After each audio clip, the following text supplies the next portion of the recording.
한 달간 빌립보는 어떻습니까? 이러시는데 원래 강해 설교가 제일 재밌는 설교거든요.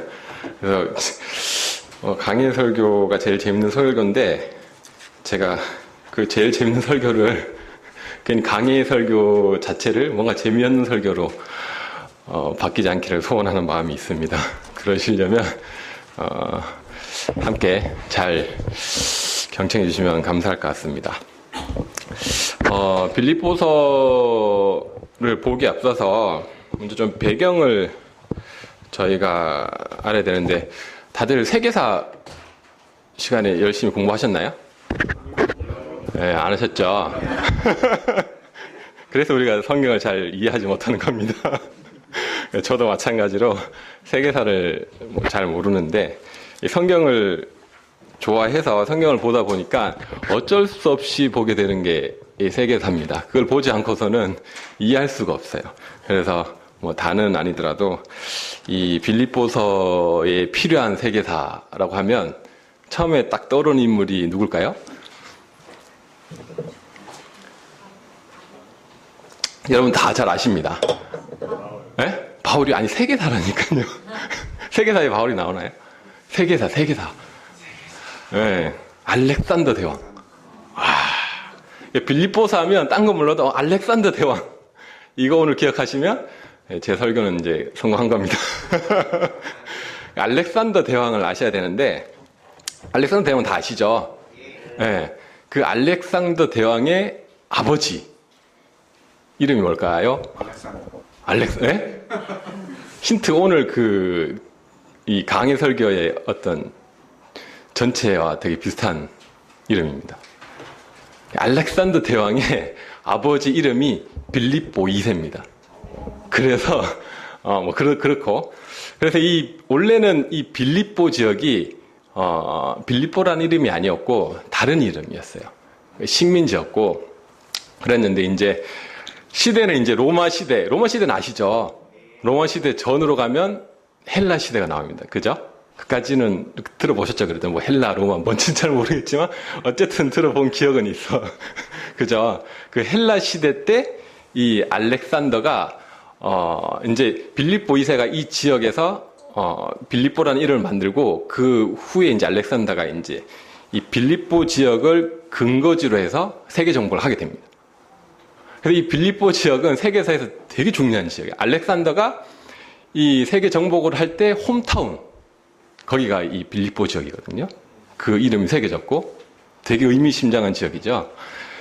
근데 이제 이거는 성경하고는 좀 다른 얘기인데 그 알렉산더 대왕이 이제 세계 정복할 때 그 장군들 있잖아요. 장군들하고 세계 정복하기 전에 그 전쟁을 나가려면 돈이 있어야 되지 않습니까? 그래서 그 자기가 가지고 있던 홈타운 빌립보에 있는 자기 성에 있는 모든 자기의 재산을 다 털어서 장군들하고 군사비 이런 걸로 다 줬어요. 그러니까 그 먼 장거리 여행을 위해서 월급을 미리 다 땡겨 준 거죠. 자기 돈을. 그랬더니 이제 장군들이 그런 얘기를 합니다. 아니 그 다 주고 나면 나중에 그 알렉산더 대왕은 뭘로 먹고 사냐고. 그랬더니 알렉산더 하는 말이 난 당신들에게 희망을 준다고. 그러니까 이 전쟁은 승리한다는 거예요. 그래서 내가 준 거 다 주더라도 결국에 이 세계 정복을 할 거기 때문에 이 세계 정복을 통해서 얻은 걸로 나는 충분히 먹고 살 수 있다. 그 말을 듣고 이제 장군들이 다 감동받아가지고 자기가 받은 그 월급을 다시 다 알렉산더에게 다시 환원합니다. 그럼 그만큼 이제 충성심이 이제 새겨진 거죠. 그렇게 이제 한번 전쟁이 시작하게 됐는데 그런 일들이 있었던 지역이 이 빌립보 지역입니다. 그렇게 빌립보 지역이 이렇게 됐었고 그러면서 이제 알렉산더가 이제 세계 정복하고 이제 로마 시대가 되죠. 로마 시대 되면서 이 빌립보 지역이 로마 식민지로 나오거든요. 그 부분을 한번 읽어보겠습니다. 사도행전 16장 6에서 15절입니다. 빌립보 교회가 이제 시작되는 배경인데 사도행전 16장 6절부터 15절까지 같이 읽진 않고 16장 6절부터 15절까지가 빌립보 교회의 시작의 배경입니다. 제가 중요한 부분만 좀 읽어드리겠습니다. 6절부터 10절까지는 원래 그 바울이 아시아로 가려고 했어요. 그 선교 여행을 아시아로 가려고 했는데 성령께서 막으십니다. 성령께서 막으셔서 갑자기 턴을 하게 돼요. 어디로 하냐면 이 빌립보 지역으로 턴을 하게 됩니다. 그래서 이 빌립보 지역이 유럽이거든요. 그래서 유럽의 선교가 시작되는 그 일이 일어난 거죠. 그게 사도행전 16장, 작년에 사도행전 보셨죠? 잘 아시겠어요. 그래서 그 지역으로 이제 선교가 시작되는 지역이 빌립보 지역이었습니다. 그래서 어떤 유럽 선교의 시작점, 그 지역이 빌립보고, 결국에 교회사를 보면 유럽 지역이 가장 핵심 지역이거든요.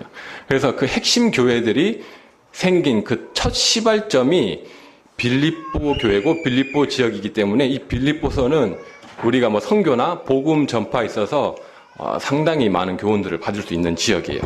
그래서 12절을 한번 보면 결국에 사도 바울이 성령에 이끌려서 거기서 빌립보에 이르게 됩니다. 그러니 여기 나와 있죠. 이는 마게도냐 지방의 첫 성이요 또 로마의 식민지라. 그러니까 로마 시대였고 이 빌립보 지역이 로마의 식민지라고 설명이 나오죠. 그러면 13절에 사도 바울하고 일행이 안식일에 우리가 기도할 곳이 있을까 하여 문 밖 강가에 나가 거기 앉아서 모인 여자들에게 말하는데 두아디라시에 있는 자색옥감 장사로서 하나님을 섬기는 루디아라 하는 한 여자가 말을 듣고 있을 때 주께서 그 마음을 열어 바울의 말을 따르게 하신지라. 그와 그 집이 다 세례를 받고 우리에게 청하여 이르되 만일 나를 주 믿는 자로 알거든 내 집에 들어와 유하라 하고 강권하여 머물게 하니라 라고 빌립보 교회가 시작되는 배경을 설명하는데요. 몇 가지 저희가 볼 수 있는 중요한 그 내용은 일단 로마의 식민지였고 또 하나는 이 여성들이 모여 있었어요.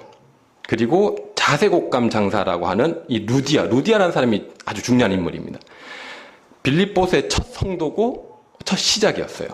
근데 이분이 자색옥감 장사라고 나오고 그래서 이분이 구원을 받고 마지막에 그 사도 바울하고 그 일행을 그 집에 들어와서 유하라 하고 머물게 하고 그 이 자색옥감 장사인 루디아의 가족들이 그 집이 다 세례 침례를 받게 되는 이런 역사가 일어납니다. 조금 배경을 좀 더 설명을 드리면 이 마게도니아 지역에 있던 빌립보 사람들은 그 인종적으로는 마게도니아 사람이었어요. 로마인이 아니고 마게도니아 사람이었는데 그 로마의 식민지였지만 우리가 일반적으로 생각하는 그런 식민지는 아니었어요.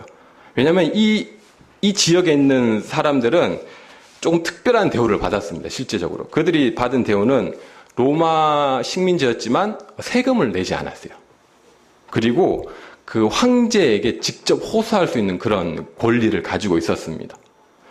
그래서 실제 이 빌립보에 사는 이 마게도니아 사람들은 상당히 긍지가 있는 사람들이었어요. 다른 식민지 사람들하고는 좀 등급이 다른 거죠. 로마 사람은 아니었지만 상당히 긍지가 있는 그리고 좀 상류층의 그런 사람들이 이 지역에 있었습니다. 그 중에 한 명이 이제 루디아라 한 여자였고 여기 보면 자색옥감 장사라고 나오잖아요. 자색옥감 장사라고 하면 이게 뭔지 잘 감이 안 오시죠? 이 시절에 이 자색옥감을 입는 사람들은 상류층 부자들이었어요. 그래서 이 루디아는 우리말로 하면 사업가였는데 부자들을 대상으로 하는 사업가. 그러니까 상당히 돈을 많이 버는 그런 사업가였습니다. 근데 루디아에 대해서 남편에 대해서는 뭐 언급이 없어요. 그래서 이 사람이 뭐 과부인지 아니면 남편이 있는데 기록 안 했는지는 알 수 없지만 많은 성경학자들은 과부일 것으로 추정을 합니다. 그리고 이 과부였지만 그 집이 많은 사람들이 있었어요. 그래서 상당히 사업가적으로 성공한 여자였고 그리고 과부였지만 그 집안의 식솔들도 많고 잘 다스리는 그러면서 그 지역에서 상당히 인지도가 높은 상류층의 사람이었던 거죠. 그런 사람이 루디아라는 사람입니다. 그 사람이 처음으로 이제 구원을 받은 거예요. 근데 이 루디아가 원래 하나님을 몰랐던 건 아니고 14절에 보니까 자색옥감 장사로서 하나님을 섬기고 있었어요. 이 말은 무슨 말이냐면 유대인들이 하나님을 알잖아요. 그렇지만 예수님을 모르듯이 그와 같은 개념으로 알고 있었던 겁니다. 그래서 여기 보면 13절에는 문 밖 강가에서 모인 여자들이 있었는데 그 중에 한 명인 루디아. 나머지는 구원받지 못했는데 이 루디아만 구원받게 됩니다. 일대 배경을 좀 보면 그 유대인들이 회당에 이렇게 모였거든요. 근데 아마 회당에서는 남자들만 이렇게 모였을 겁니다.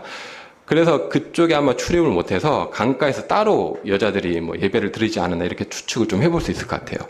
어쨌거나 그 중에 한 명 루디아라는 사람이 구원을 받고 15절에 보니까 이 루디아라는 사람이 얼마나 주님께 충성되어 있고 헌신되어 있는지 보면 마지막에 내 집에 들어와 유하라 하고 강권하여 머물게 하니라 합니다. 그 사도 바울은 이때 그 천막 치는 일을 하면서 자기 일을 하면서 복음을 전했잖아요. 그래서 뭐 항상 복음 전할 때도 있었고 때로는 이제 자기가 벌 것을 벌면서 할 때도 있었고 그리고 뭐 받아서 이제 후원을 받아서 할 때도 있고 다양한 케이스로 일을 하는데 사도 바울의 일반적인 개념은 그러니까 누구한테 신세 지지 않고 복음의 해가 혹시라도 해가 끼칠까봐 신세 지지 않고 복음을 섬기기로 작정한 사람이 사도 바울입니다. 그렇기 때문에 그냥 들어와서 여기 유하라 했을 때 거절했을 거예요. 처음에는 우린 괜찮다. 거절을 몇 번 했겠죠. 그렇게 거절하니까 이 루디아라는 사람이 강하게 광권하여 무조건 들어와서. 그러니까 이게 그냥 우리가 생각하는 뭐 저녁 식사 초대 이 정도 수준이 아니거든요. 그러니까 사도 바울하고 그 일행들을 이 집에서 머문다는 것은 그들의 먹을 것도 먹여주고 빨래도 해주고 그 모든 것들을 다 해준다는 말이거든요. 사업가면 얼마나 바쁘겠어요, 그죠? 그 바쁜 일을 하면서도 이 사도 바울하고 그 일행들을 자기 집에 이제 머물도록 하게 됩니다. 그래서 결국에 그 이후에 이제 빌립보 교회가 세워지게 되고요. 이 배경을 보면서 사실 성경에 여자들이 많이 등장하지 않잖아요. 근데 이 빌립보 교회의 배경에는 이 루디아라는 여자가 핵심 인물로 드러나거든요. 왜 주님 이렇게 섭리하셨을까 이런 생각을 좀 해보게 됩니다. 그래서 우리가 일반적으로 생각하는 어떤 여자의 어떤 일반적인 생각들, 우리의 어떤 유교적인 관념 안에서의 생각들하고 사뭇 다른 거를 보게 돼요. 저도 이제 선교지를 나갔지만 기본적으로 제가 뭐 배우고 익힌 거는 어쨌거나 이제 형제를 처음에 전도해서 인도자를 세워서 뭐 한다 이런 개념들이 있는데 그게 뭐 잘못됐다는 개념이 아니고 근데 이 빌립보 교회의 첫 구원받은 사람은 이 루디아라는 여자였습니다. 그래서 하나님께서 어떤 여성도 상당히 존귀하고 여성이 헌신되었을 때 하나님의 교회가 건강하게 자라나는 것을 보여주는 아닌가 이런 생각을 좀 하게 됩니다. 그래서 물론 헌신의 영역과 쓰임의 그 역할은 좀 다를 수 있지만 결코 그런 역할들이나 이런 것들이 뭐 누가 높고 낮고 이런 개념들이 아니라는 거죠. 그래서 이 루디아라는 여자를 통해서 유럽 교회가 시작이 되는 거거든요. 그래서 그 선교가 시작돼서 지금까지 이어온 거잖아요. 그런 배경들이 있습니다. 여기 배경을 기억하시면서 빌립보서를 좀 보겠습니다. 빌립보서를 보시면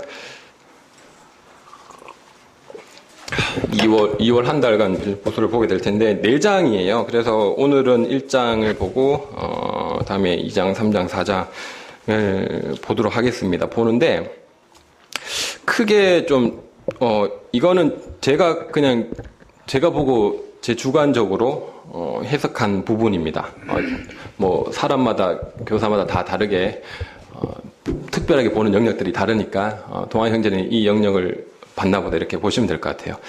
제가 볼 때 빌립보서 1장은 복음에 동력한 빌립보 성도들에 대해서 중점적으로 얘기한 것 같아요. 그래서 어떻게 빌립보 성도들이 이 복음에 동참했는가 그들을 칭찬한 내용들이 많습니다. 그런데 2장에 보면 2장에는 어떤 관계가 깨어지고 분쟁이 있는 것들이 있어요. 그래서 우리가 복음에 동력할 때 주의 일을 할 때 보면 이런 일들이 많이 일어납니다. 막 깨어지고 분쟁이 일어나고 싸우고 다투고 뭐 갈리고 이런 일들이 주위에 많이 있죠. 그거는 일어날 수밖에 없는 일인 것 같아요. 그래서 이런 일들이 일어났고 왜 이런 것을 어떻게 해결하기 위한 부분이 빌립보서 2장에 나오는 것 같습니다. 그래서 우리가 이런 경험들이 있다면 빌립보서 2장을 통해서 그때나 지금이나 똑같구나, 원래 이럴 수밖에 없는 거야, 이렇게 인정하면 더 쉬울 것 같아요. 그러면 3장에는 우리가 그래서 결론적으로 추구하는 것이 무엇인가, 그래서 이 복음을 위해서 사는데 이 복음이 추구하는 바가 무엇인지 사도 바울이 원했던 그 실제 얘기가 빌립보서 3장에 나오는 것 같습니다. 그래서 빌립보서의 핵심은 결론은 3장이라고 보시면 될 것 같아요. 그 3장이 어떤 우리의 목표, 표대, 그것이 무엇인가, 이런 것들에 대해서 나오고, 빌립보서 4장은 그 3장에 대해서 그럼 어떻게 구체적으로 이것을 실천해야 되는가, 이런 부분들이 사도 바울의 권면으로 나오게 됩니다. 그래서 결국 빌립보서를 볼 때 이 빌립보 성도들이 복음에 참 동참을 했었고 협력했었고, 그로 말미암아 여러 분쟁들과 어려움들이 생겼고, 그러면서 이 어려움들을 해결하기 위한 것들을 사도 바울이 제시하는 것은 결국 우리의 표대, 목표, 그것이 무엇인가, 그것을 기억할 때 우리가 이 복음에 협력할 수 있다, 이런 결론들을 맺을 수 있는 것 같습니다. 그런 전체 그림들을 기억하시면서 빌립보서 1장을 좀 보겠습니다. 1장 1절 시간이 좀 지났는데 교독하진 않고 1장 중요한 부분만 제가 좀 보도록 하겠습니다. 1장 1절 2절에 보면 이렇게 시작합니다. 1절에 그리스도 예수의 종 바울과 디모데는 그리스도 예수 안에서 빌립보에 사는 모든 성도와 또한 감독들과 집사들에게 편지하노니 하나님 우리 아버지와 주 예수 그리스도로부터 은혜와 평강이 너에게 있을지어다. 이 사도 바울이 자기를 소개할 때 뭐라고 소개하죠?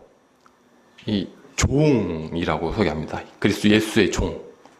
우리 종 그러면 별로 안 좋잖아요. 종에 대한 개념은 별로 안 좋죠. 그 주의, 왜냐하면 그 우리가 생각하는 종들은 다 별로 안 좋았으니까. 근데 좀 다른 표현을 합니다. 뭐냐면 그리스도 예수의 종입니다. 그래서 우리가 일반적으로 사람이 종이면 사람은 죄인이니까 그 주인인 사람이 시키는 거는 안 좋은 것들을 많이 시키거든요. 좋은 것도 시키면. 그러니까 종들이 고생하는 거죠. 억울함을 당하고. 근데 사도 바울은 그 종이라는 표현을 쓰는데 전혀 꺼리낌이 없습니다. 왜냐하면 그리스도 예수의 종이거든요. 주인이 하나님이시기 때문에 하나님이 이상한 거 시키지 않거든요. 가장 좋은 것들, 가장 복된 것들을 시키기 때문에 예수님의 종이다라는 표현만큼 더 좋은 표현은 없는 것입니다. 그래서 사도 바울은 이 분명한 확신이 있습니다. 그러니까 이 종이라는 신분이, 예수님의 종이라는 신분이 그냥 일반 평민들보다 훨씬 뛰어난 신분이라는 거예요. 왜냐하면 주인이 하나님이니까. 그래서 하나님이 주인이시다, 이것이 분명하게 시작됩니다. 사도 바울의 어떤 가장 중요한 어떤 신학적인 교리적인 토대가 이것에서 나옵니다. 그러면서 또 디모데를 동력자로 소개합니다. 바울과 디모데. 우리에게 이런 디모데와 같은 영적인 아들이 있습니까? 사도 바울의 영적인 아들은 디모데였거든요. 우리에게 이 디모데와 같은, 굳이 디모데는 아니더라도 나의 어떤 영적인 아들, 내가 주님께 배운 것을 나도 삶에 적용했고 그 적용한 삶을 내가 가르친 이 사람도 동일하게 적용하고 있는 그런 나의 영적인 아들이 있는지 한번 자문해 보시기 바랍니다. 3절, 4절, 5절에 보니까 이 사도 바울이 이 빌립보서는 사도 바울이 감옥에 있을 때 옥중서신의 거의 말년에 쓴 편지예요. 그러면서 이제 빌립보 성도들을 생각합니다. 내가 너희를 생각할 때마다 나의 하나님께 감사하고 간구할 때마다 너희 무리를 위하여 기쁨으로 항상 간구함은, 이 편지를 쓴 목적, 그리고 이 빌립보 성도들 생각할 때 기쁜 목적이 있는데, 너희가 첫날부터 이제까지 복음을 위한 일에 참여하고 있기 때문이라, 이렇게 기록하고 있습니다. 사도 바울이 기뻐했던 이유는 성도를 생각할 때 기쁨이 넘쳤는데 왜냐하면 이들이 복음에 처음부터 지금까지 계속 참여하고 있다는 거예요. 제가 서두에 말씀드렸죠. 루디아라는 여자가 상당히 부유했었고 빌립보 지역이 나름대로 어떤 상류층의 그런 사람들이 있었다고 했잖아요. 그래서 아마 여기 빌립보 성도들은 어느 정도 이제 재력이 있는 사람들이 많이 있었을 것으로 추정이 됩니다. 그래서 그런 재물들을 이 사도 바울에 계속해서 보내주는 일들이 일어납니다. 다른 모든 교회가 안 보내줄 때 빌립보 교회만 보내준다는 내용이 있거든요. 그래서 이들은 그런 물질적으로 또 여러 가지 방면으로 계속 복음에 참여했던 것입니다. 그래서 우리도 이와 같이 빌립보 성도들처럼 어떻게 복음에 참여하고 있는가라고 좀 질문을 해봐야 될 것 같아요. 복음에 참여하는 일이 여러 가지 방면이 있습니다. 우리가 직접 말로 복음을 전하는 거, 그리고 사람들을 사귀는 거, 그리고 누구를 초대하는 거, 그리고 여러 가지 관계를 쌓고 여러 가지 일들이 있잖아요. 이게 다 복음에 참여하는 일이거든요. 그리고 선교지에 헌금을 한다든지 이런 것들이 있겠죠. 그렇게 이제 참여를 하게 됩니다. 그래서 6절, 7절, 8절 보니까 이 6절에 너희 안에서 착한 일을 시작하신 이가 그리스도 예수의 날까지 이루실 줄을 우리는 확신한다고 했습니다. 이 복음 증거를 시작한 이가 예수님이기 때문에 예수님이 끝까지 이것을 마친다는 거죠. 그래서 이 일에 우리가 어떤 식으로든 연관이 되어 있습니다. 그리고 구원받은 모든 자들은 이 일에 다 참여한 자가 되어 있는 거죠. 그래서 우리가 이 복음 전하는 일에 어떻게 이제 하나님의 심장으로 복음을 전하는가 이런 것들을 좀 살펴봐야 되고요. 그러면서 이제 9절에는 이 복음을 전하는 일에 있어서 이 사랑을 가지는데 사랑의 지식과 모든 총명으로 점점 더 풍성하게 하사 이런 구절이 나옵니다. 여러분 사랑할 때 어떻게 사랑하십니까? 성도를 사랑하거나 그 주의 영혼들을 우리가 사랑해야 되는데 그 사랑에 있어서는 이 지식이 필요합니다. 그러니까 기본적으로 성경이 말하는 지식을 얘기하는 거지만 이 상대방이 무엇을 좋아하고 무엇을 싫어하는지를 알아야지 사랑을 하잖아요. 우리가 잘 아는 예화처럼 누구죠? 곰하고 사자가 결혼해가지고 곰은 계속 당근 갖다 주고 사자는 고기 갖다 준 곰하고 누가 결혼한 거죠? 사자하고 소. 사자하고 소. 밤이 깊어가지고 왔다 갔다 합니다. 다들 왔다 갔다 하시죠, 지금. 정신 차리라고. 네. 결혼해서 이제 다른 것들을 주잖아요. 원래 상대방이 원하는 걸 줘야 되는데 자기가 좋아하는 식으로 사랑을 하면 안 된다는 거예요. 그래서 이 사랑에는 반드시 지식이 필요합니다. 그래서 남자가 여자를 사랑할 때는 여자가 무엇을 좋아하는지 알아야 되고 여자가 또 남자를 사랑할 때는 남자는 또 무엇을 좋아하는지 자기 식대로 사랑하면 이제 사랑한다고 했는데 맨날 싸우는 거거든요. 아니 난 사랑 줬는데 서로 이제 자기 편에서는 최대한 사랑했지만 상대방은 전혀 그렇게 느끼지 않는 거죠. 그건 사랑이 아닙니다. 자기 식대로 이제 표현을 한 거죠. 그래서 사랑에는 이 지식이 필요합니다. 그래서 이런 지식 가운데 우리가 영혼들을 섬기고 품을 때도 그 영혼들이 무엇을 필요로 하는지 그것을 잘 알아야 돼요. 그래서 아직 준비도 안 됐는데 막 복음을 전하면 도망갈 수도 있는. 그러기까지는 우리가 밥을 한 10번 사줘야 될 수도 있고 그런 것들이 필요한 거예요. 그래서 그들이 그러면 이제 마음을 열거든요. 그러면 그들이 고민을 얘기할 때 고민해서 뭔가 딱 걸리는 부분이 있을 때 그때 딱 이렇게 치고 들어가야죠.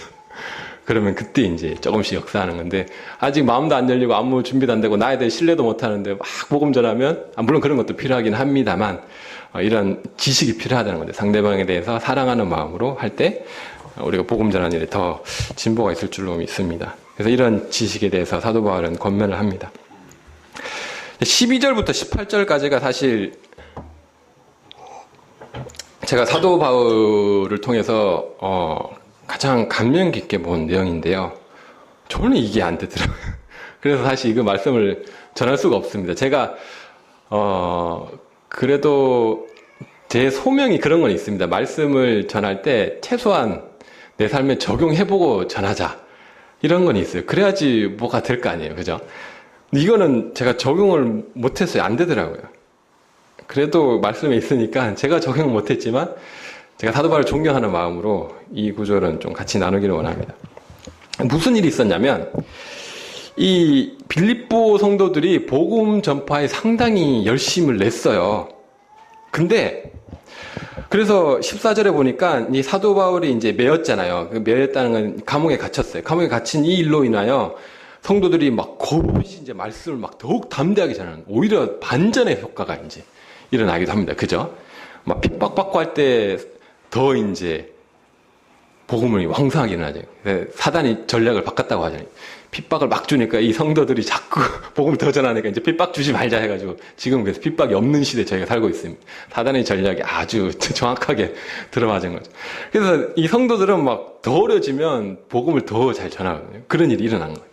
이건 잘한 건데 15절에 보니까 이런 구절이 나오죠. 어떤 이들은 투기와 분쟁으로 이 복음을 전했는데 이 투기하는 마음, 싸우는 마음으로 전했다는 거예요. 그리고 17절에 보니까 놀라운 구절이 있습니다. 그들은 나의 매임과 괴로움을 더하게 할 줄로 생각하여 순수하지 못하게 다툼으로 그리스도를 전파하느니라. 이게 무슨 말이냐면 예를 들어 이런 겁니다. 좀 쉽게 설명하면 김관수 형제님이 이제 복음을 어디서 집회를 뭐 해가지고 전하고 있어요.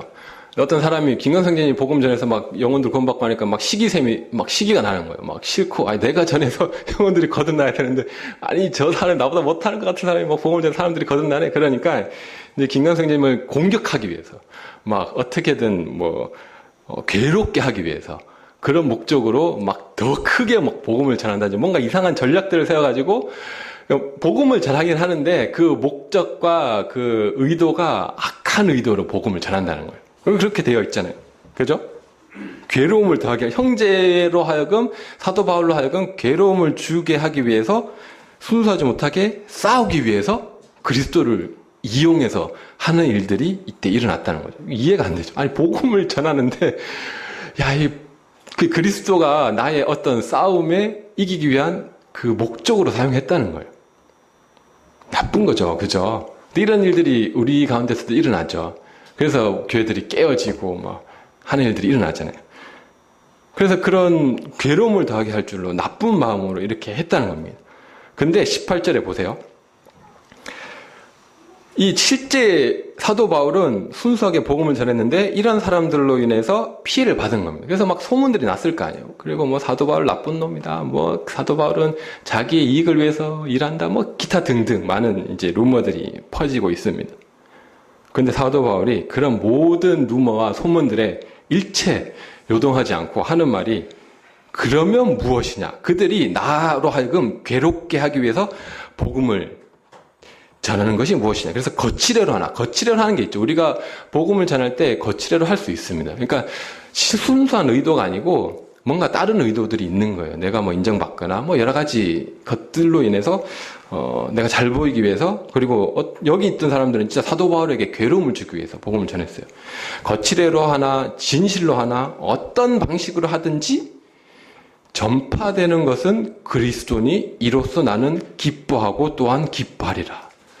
이런 고백을 합니다. 여러분들 이럴 수 있겠어요? 제가 복음을 막 전했어요. 근데 저로 하여금 어떤 시기심을 가진 사람들이 저를 막 공격합니다. 그리고 막 사실도 아닌데 막 말도 안 되는 얘기로 저를 막 헌담하고 해요. 그런 얘기를 막 들었어요, 제가. 근데 제가 이런 고백을 하는 겁니다. 괜찮아요. 그들이 그런 말을 하더라도 그들이 복음을 전하게 하기 위해서, 그래서 그걸 통해서 복음이 전파되기 때문에 나는 기뻐합니다. 이럴 수 있는 사람이 얼마나 있을까요? 저는 그게 안 되거든요.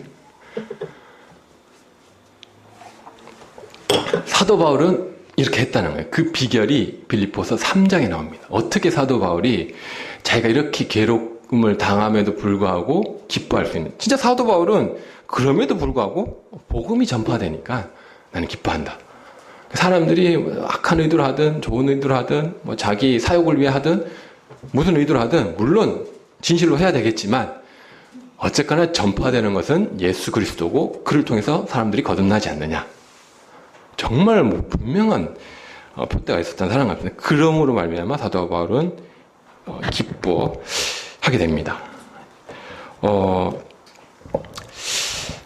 그렇다고 우리가 나쁜 의도로 복음을 전해서는 안 되겠죠. 그래서 이것을 보면서 우리가 어떤 마음으로 복음을 전해야 되는지를 먼저 이렇게 점검을 해야 되는 것 같아요. 사람은 누구나 복음을 전하고 있지만 이 안에 다른 의도나 이런 것들이 들어올 수 있거든요. 그래서 그런 것들을 항상 점검해야 되는 것 같고 그러면서 정말 순수한 마음으로 진실로 우리가 복음을 전파해야 우리 복음 전파의 동기가 뭐 어떤 나의 명예나 뭐 인정이나 어떤 우리의 어떤 모임을 뭐 거대하게 만들어서 우리 모임이 유명해지거나 이런 것들이 아니고 정말 그리스도만 전파되기 위한 이런 목적을 우리가 가질 필요가 있는 것 같습니다.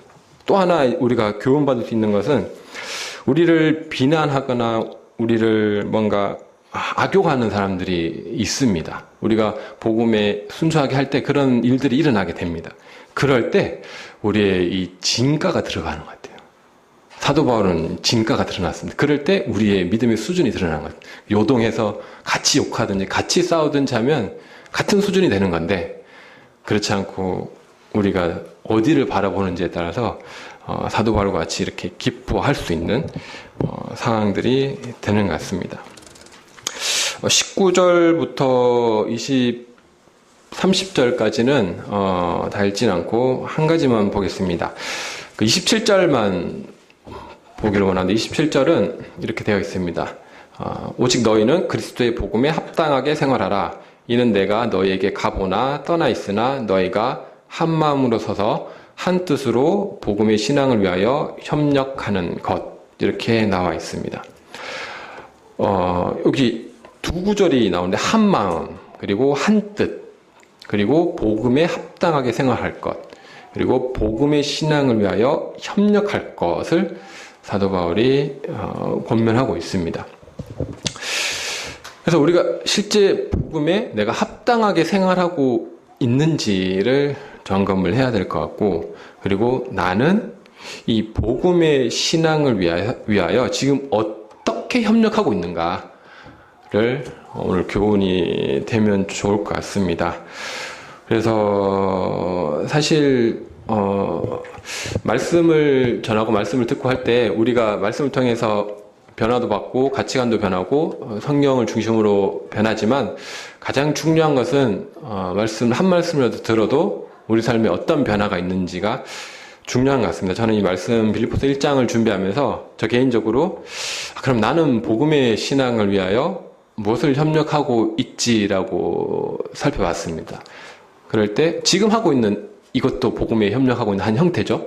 이 시간도 그렇고 그리고 우리가 헌금을 하잖아요. 헌금하는 것, 그리고 선교지를 위해서 기도하는 것, 그리고 세상 속에서 살아가면서 그 사람들하고 어쨌거나 복음 전에서 이제 관계를 맺고 하는 것들, 그리고 뭐 제가 아는 분들을 위해서 뭐 후원을 한다든지 이런 뭐 다양한 것들이 있는 것 같습니다. 그래서 지금 하고 있는 것들이 다 조금씩 있을 거예요, 그죠? 하고 있는 것들이 있다면 그런 것들을 계속 하시면서 또 더 이제 나아갈 수 있는 범위가 있는지 살펴보시면서 이 빌립보 교회 성도들은 이 복음에 협력하는 일에 참 칭찬을 받았던 것 같습니다.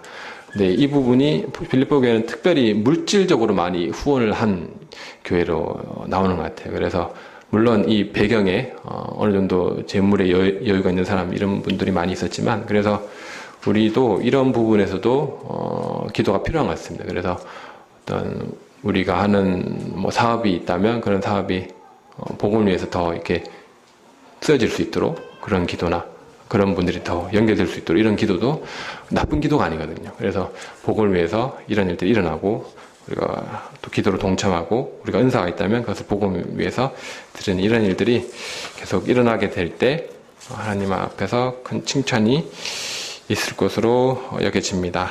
다음에는 빌립보서 2장을 보도록 하겠습니다. 관계가 깨어졌을 때 분쟁을 어떤 해결하기 위한 그 일은 어떻게 되어야 되는가 이런 부분을 같이 살펴보기를 원합니다.